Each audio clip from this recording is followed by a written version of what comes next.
Pour créer un perçage, je vais sélectionner le bouton trou qui est là. Donc je fais un clic gauche.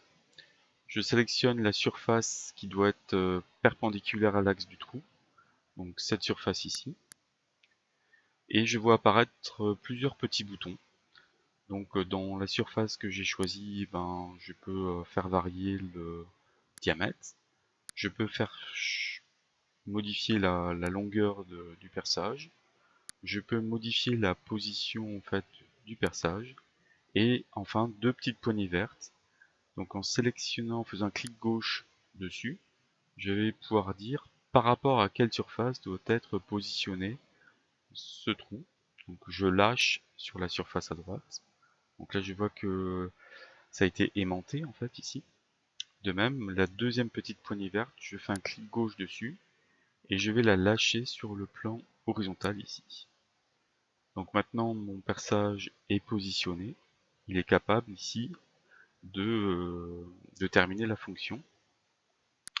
Donc au niveau des valeurs numériques, on peut changer directement à l'écran.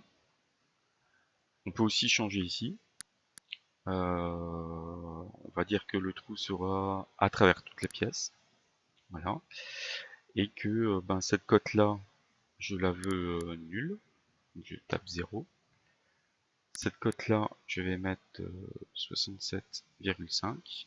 Voilà. J'aurais pu aussi les rentrer ici, ces valeurs là.